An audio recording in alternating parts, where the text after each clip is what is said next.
चलो खाली हम बात कर रहे हैं। बात 2 मिनट रुक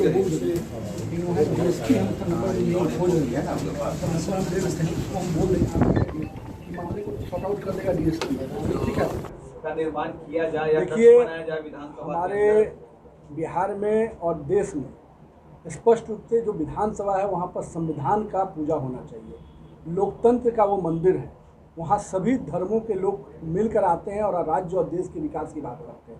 वहाँ धर्म के आधार पर अगर विभाजन होगा, कमरों का आवंटन होगा, तो निश्चित रूप से गलत संदेश जाएगा।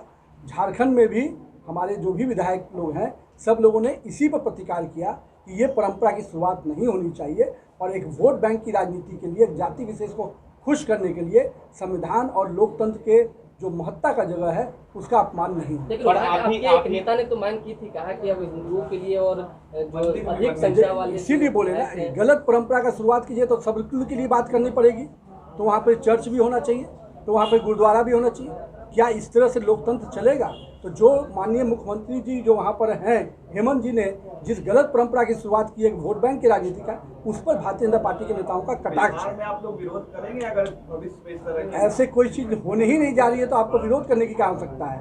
ऐसा कोई चीज़ होने वाला है? आप कैसे सोच रहे कि जो चीज़ें कहीं गलत हो रहा है तो यहाँ भी होगा? हम लोग ये करते हैं, हम लोग विकास में उनको जो हमारे यहाँ सबसे अधिक कब्रिस्तान की घेराबंदी हुई, हमारे यहाँ मंदिरों को सुरक्षित करने के लिए उसके बाउंड्री वाल, हम समाज से जुड़े हुए विषय को कर, जहाँ लोकतंत्र का मंदिर, जहाँ संविधान की पूजा होनी है, वहाँ पर राजनीति मत कीजिए और वहाँ धर्म के आधार पर विभाजन मत कीजिए। देखिए, किसी के साथ अपमान नहीं होना चाहिए। तेज प्रताप अगर रघुवंश बाबू का अपमान करते थे या जगता बाबू का, तो उस दिन भी हम लोग इस पर दुख व्यक्त करते थे। आज भाई ने एक भाई को किनारे करने का काम किया है तो इस पर भी हम दुख व्यक्त करते हैं। गलत है, लेकिन चूंकि उस पार्टी से या उस परिवार से लोकतंत्र की उम्मीद नहीं है, वो खुद में आपस में वर्चस्व की लड़ाई लड़ रहे हैं, तो निश्चित रूप से जो एक भाई कमज़ोर होगा उसकी स्थिति तो दयनीय होगी। आगे का जो सड़क है उसको हम लोग अभी पथ निर्माण में लेने वाले हैं। अभी वो नगर विकास के अंतर्गत ही था।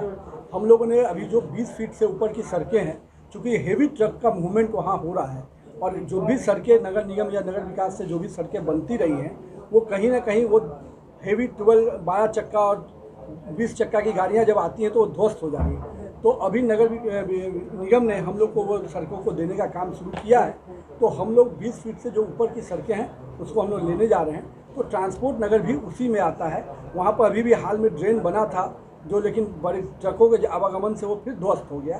तो हम लोगों ने उसको अपने पास लेने का शुरुआत हुआ है और हमको लगता है कि आने वाले वर्षों में हम लोग उसको करेंगे। पूछता हूँ कि क्या वो अपने परिवार में भी जनगणना कराएंगे? कि परिवार के लोगों को अधिकार देने की जो बात वो कर रहे हैं, समाज को, अपने पार्टी में समाज के लोगों को अधिकार दिया है उन्होंने उस जनगणना के आधार पे। पार्टी में कितने बड़े पदों पे उन्हीं के परिवार के लोग बैठे हुए हैं, उस पर जनगणना नहीं हुआ है क्या आज तक? प्रधानमंत्री जी हर विषय पर समय आने पर निर्णय करते रहे हैं और आगे भी करेंगे। जो भी इस देश के हित में होगा, जो भी इस राज्य के हित में होगा, प्रधानमंत्री जी जरूर उस पर निर्णय करेंगे। किसी भी विषय का स्पेसिफिक अगर आप बताएंगे तो हम स्पेसिफिक आपको जवाब उसका दे पाएंगे। आपने अभी कई सवाल इस विषय को उठाए। हम अभी यहाँ बैठे हैं, अभी 8-10 लोग से हम खुद बात किए हैं। जहाँ जहाँ पर संबंधित व्यक्ति को वहाँ भेजें, उसके बाद वहाँ पर जो नियम पूर्वक हो सकता है उस पर कार्रवाई होना, जो नहीं हो सकता, अधिकारी भी कोई भी व्यक्ति को हम बोल रहे हैं तो वो भी निर्णय करने के पहले देखेगा ना कि इसका तथ्य क्या है। और एक चीज़ समझिए कि कोई भी जगह पर सहयोग करने के लिए कार्यालय खुला है। ये नहीं कि हर चीज़ का 100% निराकरण हो जाएगा, ऐसा ना कमिटमेंट हम लोगों ने कभी किया है, ना हम अपने घर में भी बैठते हैं जनता के बीच में, तो वहाँ भी हम लोग समस्याओं को सुनते हैं और निराकरण की करते हैं। ये पूरे बिहार भर के कार्यकर्ताओं और जनता के लिए एक फोरम है जहाँ पर जनता अपनी बात रख सकती है और उसका समाधान। कई लोगों का यही कार्यालय में लोगों ने आके बताया कि समाधान भी हुआ है, लेकिन अभी फिर भी मैं ये नहीं कहता कि 100% चीज़ें हुई हैं। लेकिन एक परंपरा जो हम लोगों ने आज से बहुत पहले शुरुआत की है, उस परंपरा को हम लोग लगातार लेके चल रहे हैं और मेरा मानना है कि इसका अच्छा रिस्पॉन्स है। लोगों में एक कॉन्फिडेंस है कि हम यहाँ जाएंगे तो हमारी बात सुनी जाएगी और उस कॉन्फिडेंस और विश्वास के बल पर हम लोग काम करेंगे।